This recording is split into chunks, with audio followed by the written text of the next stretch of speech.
Vida após a morte. Para o ser humano, não existe problema mais aflitivo que a morte. Daí o fato de uma explanação sobre essa realidade proporcionar muita satisfação às pessoas em geral. Espiritualistas europeus já se dedicaram ao estudo da vida após a morte e publicaram várias conclusões a respeito. Eu vou falar também sobre o assunto, mas com base nos resultados que obtive ao pesquisar esse mesmo fenômeno.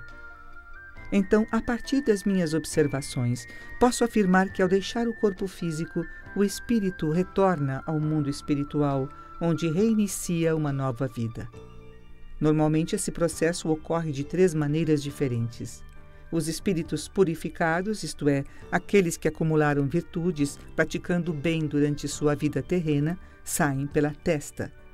Já os que têm muitas máculas, resultantes de pecados e ações malignas, deixam o corpo físico pela ponta dos pés.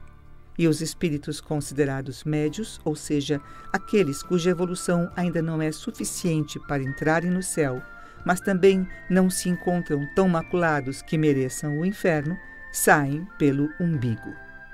Um exemplo poderá elucidar ainda melhor essa questão. Certa vez, uma enfermeira ocidental, com dons de clarividência, descreveu da seguinte maneira sua experiência com um moribundo. Um dia, ao observar um paciente que estava morrendo, viu uma substância branca, semelhante a uma névoa, sair da sua testa como um fio e espalhar-se lentamente pelo espaço, formando grande massa irregular, parecida com uma nuvem, que aos poucos foi assumindo forma humana.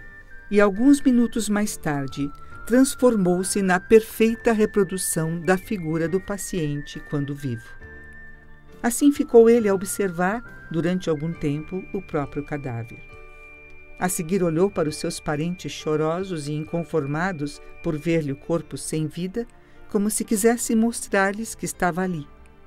Mas depois, certamente ao se dar conta de que se encontrava numa dimensão diferente, pareceu desistir da tentativa, pois dirigiu-se para a janela, por onde saiu flutuando. Esse relato descreve perfeitamente o que ocorre no momento da morte. Conceito de morte. No budismo, a palavra morte significa o que vai nascer, pois quem deixa esta terra, na verdade, está nascendo no mundo espiritual.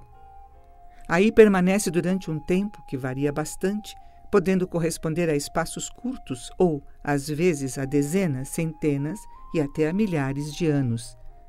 Depois retorna ao mundo físico e assim sucessivamente. De um modo geral, durante os anos de vida terrena, o ser humano vai acumulando, consciente ou inconscientemente, máculas no seu corpo espiritual. Quando as doenças ou a velhice lhe deterioram o corpo físico, impedindo-o de exercer as suas tarefas, ocorre a morte. E o espírito regressa ao mundo espiritual, onde a purificação das máculas ocorre de maneira acelerada durante um período que poderá ser longo ou curto, dependendo da quantidade de impurezas adquiridas no decorrer da vida terrena. O volume de máculas determinará também o nível, mais alto ou mais baixo, no qual o espírito permanecerá. Após certo grau de purificação, renasce novamente na terra por ordem de Deus. Essa é a lei da natureza humana.